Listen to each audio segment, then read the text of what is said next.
Here. Hi, you're on the air. Hello? Hi. Yes, good afternoon. Yes. I have a concern. I know the immigration law will be changed soon. You did what with what? You did what with what? There are going to be some changes in the immigration law. We're anticipating that. Are there going to be changes? You're Yes. asking me? I just talked about it earlier in the show. Yes. And the answer. But my concern. Yes. Okay. Yeah, my concern is I have adult children back home who I am planning to file for. Right. And I'm wondering how it will affect them, if any. Well, if the laws change, they're going to speed up. When you file for adult children, they're on waiting lists for a long period of time. Whether you're a permanent resident filing for an unmarried adult child, whether you're a U.S. citizen filing for an unmarried adult child, or even a married adult child, that waiting list could be 4, 5, 6, 8, 9 years, depending on what category you're in. One of the things that I believe is going to happen is they're going to speed up those categories. And the people who are legitimately waiting for their green cards will get first opportunity to get their green cards. So if the laws pass, that for your purposes, how you have to think about it is if the laws pass, it's my belief that your children will get here a lot faster or become legal a lot faster. Although they're not yet in the system. They are in the system. You filed for them. No, I have not filed for them as yet. Oh, but I would suggest that you do so immediately. And will their children benefit?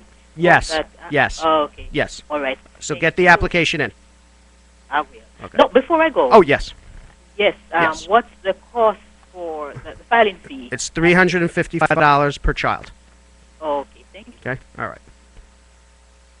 Hi, you're on the air. Hi, good afternoon, Brad. Yeah. Question. I'm a U.S. citizen. Got married to my wife in 2005. Right. We get married in 2002.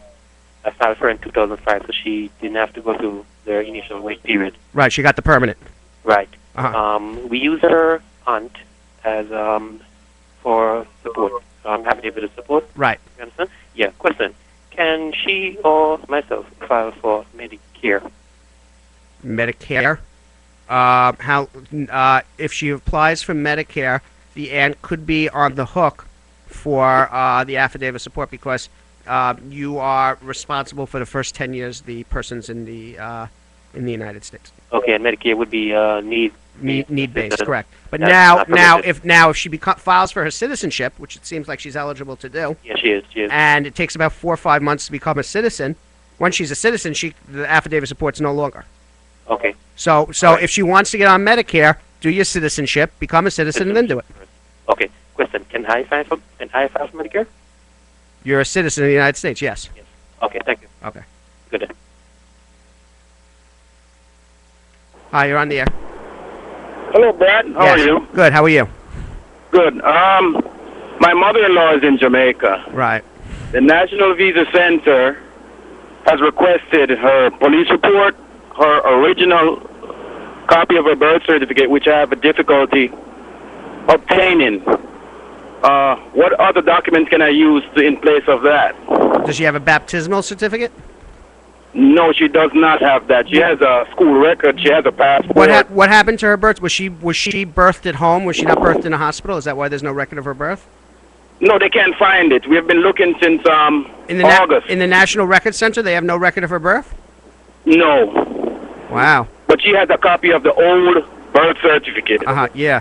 And she has a copy of the old birth certificate, and they can't find. Yes. And with that copy of the old birth certificate, they can't find the new one. No, they can't. I find that really hard to believe. That happens in Jamaica. My engineer says that happens in Jamaica. Okay. Yes. All right. Now you're a U.S. citizen. You're filing for her, right? Yeah, my wife is. Okay. Oh, so this is your mother-in-law.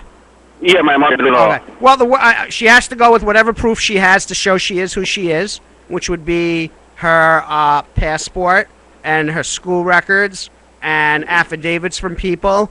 And the bottom line it's going to be is they're going to say to your mother-in-law, you have to take a blood test with your U.S. citizen child who's sponsoring you to make sure that you are really related because you can't prove it based on documents.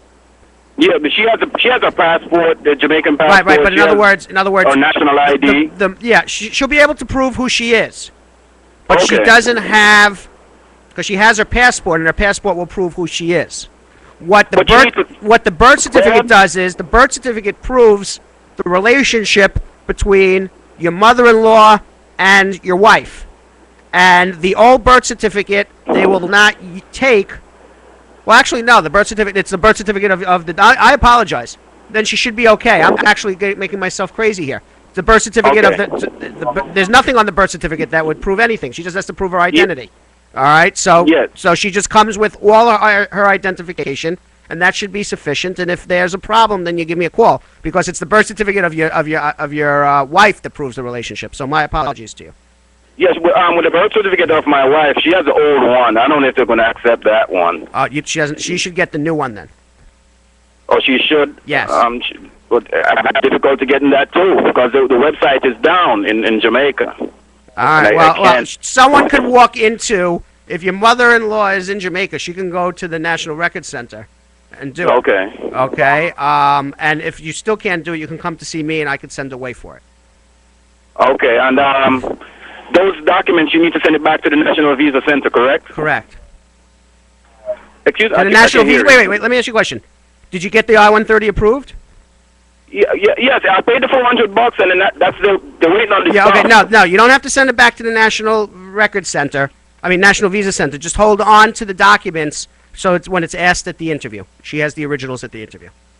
Don't send the originals. I thought they said. I thought on the form it said return it back to the National Visa Center. If they specifically requested it, then you do it. Okay. Okay. All right. Thanks for your time. All right. Thank you.